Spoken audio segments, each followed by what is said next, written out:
کی۔ اب جب محرم کا چاند نمودار ہوا،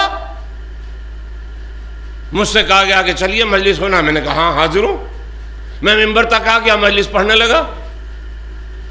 تو انصاف سے بتائیے کہ جو ایک ہفتہ پہلے میں آیا تھا، کیا میں ذاکر نہ تھا؟ کیا تذکرہ مولا نہ کر سکتا تھا؟ کیا مولا کا تذکرہ کرنے کے لیے نہ آیا تھا؟ آیا تو اسی کے لیے تھا، کر بھی سکتا تھا، مگر ابھی میرے ذکر کرنے کا وقت نہ آیا تھا۔ جب وقت آیا تو میں نے تذکرہ کرنا شروع کر دیا۔ بس پیغمبر اسلام رسالت کے لیے ہی آئے تھے، پیغام خدا پہنچانے کے لیے ہی آئے تھے، مگر پیغام خدا پہنچانے کا وقت نہیں آیا تھا۔ 40 سال تک اپنی امانت داری کا کلمہ پڑھوایا، اپنی سچائی اور صداقت کا کلمہ پڑھوایا، اپنی دینداری کا کلمہ پڑھوایا، اپنے مخالف شراب و قمار کا کلمہ پڑھوایا۔ جب سب سے یہ طے کرا لیا کہ سچا مجھ سے زیادہ کوئی نہیں، امین مجھ سے بڑھ کر کوئی نہیں، نیک اور باکردار مجھ سے بڑھ کر کوئی نہیں، تو اب آپ نے فرمایا دین کوئی الگ سے چیز نہیں ہے۔ توجہ فرمائیں، بعض لوگ کہہ دیتے نا کہ ہم ہیں مولائی۔ ارے مولائی کیا، مولائی ہونا الگ سے کوئی چیز نہیں ہے، سیرت اہل بیت کا اپنا لینا ہی سب سے بڑا مولائی ہونا ہے۔ صلوات پڑھ دے محمد و آل محمد پر۔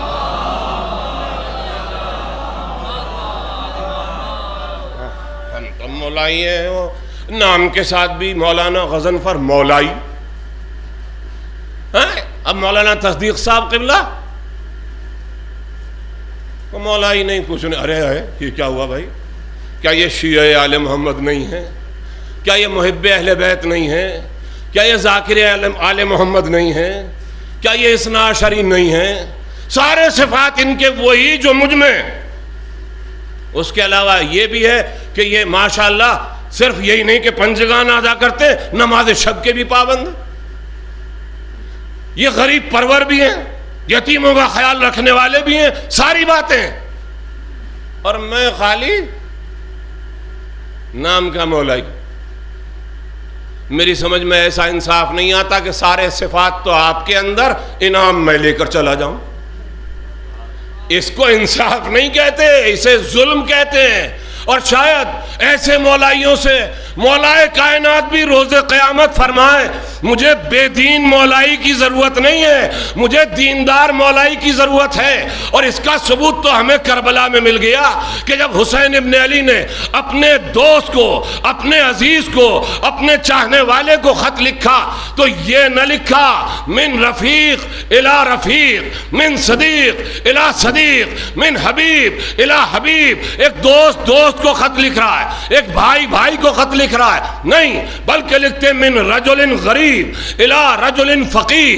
الی رجل فقیہ کا مطلب یہ ہے کہ معیار محبت، معیار دوستی دین کا سمجھنا اور اس پر عمل کرنا ہے۔ اگر تمہارے پاس دین ہے تو کوفے سے بلانا میرا کام ہے، اور اگر بے دین ہوگے تو ساتھ میں آتے ہوں کو واپس کرنا بھی میرا ہی کام ہے۔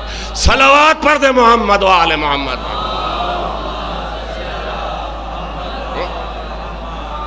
ابھی ابن مظاہر کو مولا سید الشہداء نے خط لکھ کے بلایا۔ بعض لوگ کہتے بچپن کی دوستی تھی۔ بچپن کی دوستی ایسی تھی جیسے ہماری آپ کی ہوتی ہے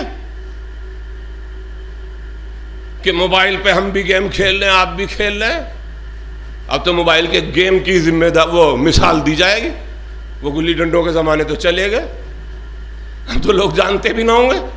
تو کیا حسین ابن علی اور حبیب ابن مظاہر کی ایسی دوستی تھی؟ نہیں، ایک جملے میں حسین ابن علی نے واضح فرما دیا من رجل غریب الی رجل فقیہ۔ یہ مرد فقیہ کو خط لکھا جا رہا، یعنی دین شناس کو لکھا جا رہا، دین پر عمل کرنے والے کو لکھا جا رہا ہے۔ اگر دین شناس ہے، دین کا ماننے والا ہے، دین کا چاہنے والا ہے، تو حسین ابن علی خط لکھ کے بلاتے ہیں۔ آپ کہیں بھی ہوں، حسین اپنی بارگاہ میں بلا لیں گے اگر دین ہے۔ اگر حسین کے دین پر عمل کرنے والے ہیں، اگر اہل بیت کے دین پر عمل کرنے والے ہیں، اور اگر نہیں تو حسین کے قریب نہ جانے کتنے کھڑے ہوئے تھے اس وقت جب آپ کربلا میں اپنی حیات ظاہری کے آخری لمحات گزار رہے تھے، مگر ان سے جملہ کیا فرمایا آپ نے؟ ان لم تکن لکم دین، ان لم یکن لکم دین، اگر تمہارے پاس دین نہیں ہے، فکونوا احرارا فی دنیاکم، تو کم از کم دنیا میں آزادی کی زندگی تو بسر کرو۔ یعنی اگر کوئی اہل بیت کا نہیں ہے تو دائمی غلامی کا توق اس کی گردن میں ہے، اور جو دائمی غلامی کا توق پہنے ہو وہ دنیا میں بھی رسوا ہوتا ہے، آخرت میں بھی رسوا ہوتا ہے۔ اور جو اہل بیت والا ہو جائے اسے حسین ابن علی خود آواز دیتے ہیں، آؤ تم وہاں کہاں ہو، تم تو ہمارے چاہنے والوں میں ہو۔ اور جب پہنچتا ہے پہنچنے والا تو اتنا ہی نہیں کہ پہنچ جائے اور حسین اس کو گلے لگا لیں، بلکہ خیمہ گاہ سے آواز آتی ہے، جاؤ فضا ہمارا سلام کہنا۔ ادھر شہزادی کا سلام پہنچا، ادھر حبیب نے اپنا سر پیٹ لیا۔ ہائے افسوس، آج آل محمد پہ کیسا وقت آ گیا، شہزادیاں غلاموں کو سلام کہلائیں۔ عزیزو، حسین جب خط لکھ رہے ہیں تو حسین کو بھی معلوم ہے کیسا مرد فقیہ ہے حبیب وہ مرد فقیہ ہے جس نے شہزادی کے سلام کو سننے کے بعد سر پیٹ لیا۔ ہائے افسوس آل محمد پر، آج کیسا وقت آ گیا کہ آج شہزادیاں غلاموں کو سلام کہلا رہی ہیں۔ وعدہ کیا، فضا جا کر شہزادی سے کہہ دو جب تک حبیب کے جان میں جان باقی ہے، جب تک حبیب کے دم میں دم باقی ہے، جب تک حبیب کے جسم و جان میں جدائی نہیں ہوتی، حسین کی طرف مجال نہیں، کوئی نظر بھر کے بھی دیکھ لے۔ کتنا سکون ملا ہوگا زینب کبریٰ کو، اس جملے کو سننے کے بعد کتنا سکون ملا ہوگا شہزادی کو۔ بچپن کا دوست نہیں آیا، میرے بھائی کا جانثار آ گیا، میرے بھائی پر جان قربان کرنے والا آ گیا۔ لیکن لمحہ بلمحہ شہزادی زینب دیکھ رہی ہیں کہ مصیبتیں بڑھتی جا رہی ہیں، میرا بھائی مصائب میں گرفتار ہوتا جا رہا ہے۔ آئیں ماں جائے کے پاس، بھیا ماں جائے اپنے ان بھانجوں کو تم اجازت دو، یہ تمہاری طرف سے میدان جنگ میں جائیں۔ بہن زینب کیا کہہ رہی ہو؟ حسین نے بہن کی طرف دیکھا، سر کو جھکا کر بیٹھ گئے۔ جاؤ بچوں، یہ تمہارے میدان جنگ میں جانے کے دن نہیں ہیں۔ زینب کبریٰ بھائی کو دیکھ رہی ہیں، بھائی بہن کی طرف دیکھ رہا ہے۔ بچے کبھی ماں کی طرف نظر ڈالتے ہیں، کبھی ماموں کی طرف دیکھتے ہیں۔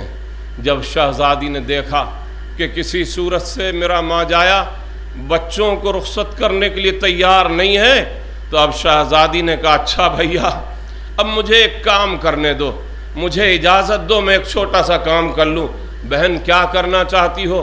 بھیا لو میں مسند بچھاتی ہوں، تم اس مسند پہ بیٹھ جاؤ۔ حسین مسند پہ بیٹھے، شہزادی زینب نے ایک ہاتھ سے ایک بیٹے کا ہاتھ پکڑا، دوسرے ہاتھ سے دوسرے بیٹے کا ہاتھ پکڑا، اور حسین کے چاروں طرف تلایا پھرنا شروع کر دیا۔ یہ چاروں طرف پھر رہی ہیں۔ شہزادی سے بھائی نے پوچھا، بہن زینب کیا کر رہی ہو؟ ماں جائے ان دونوں بچوں کو تیرا صدقہ کر رہی ہوں۔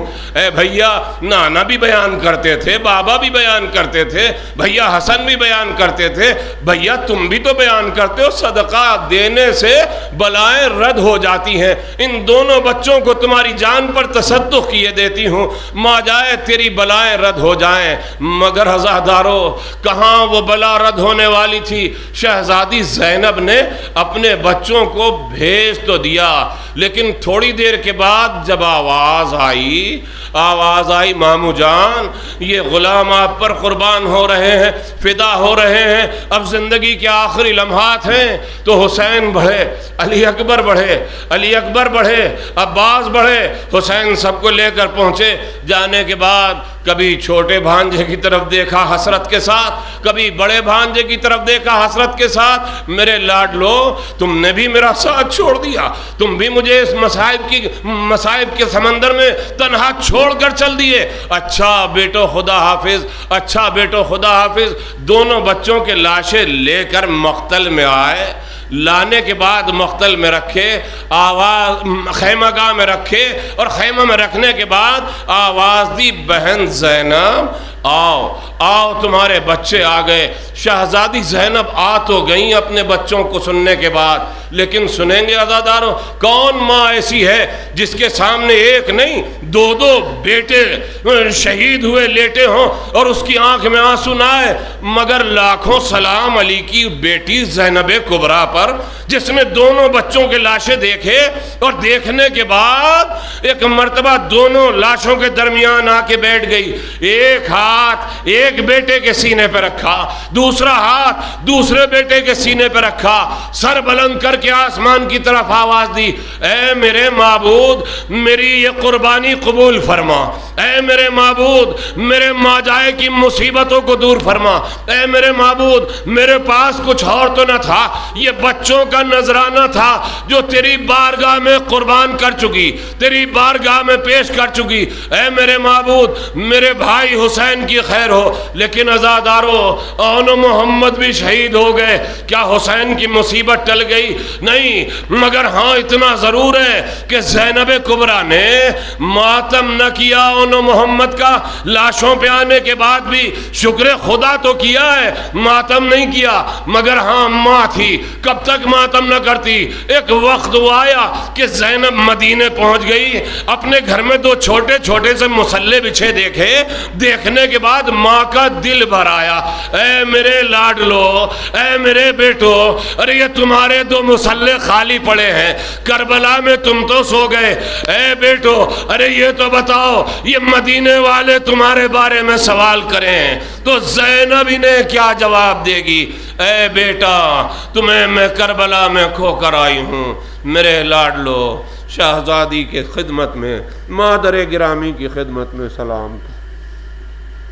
وَسَيَعْلَمُ الَّذِينَ ظَلَمُوا أَيَّ مُنْقَلَبٍ يَنْقَلِبُونَ إِنَّا لِلَّهِ وَإِنَّا إِلَيْهِ رَاجِعُونَ۔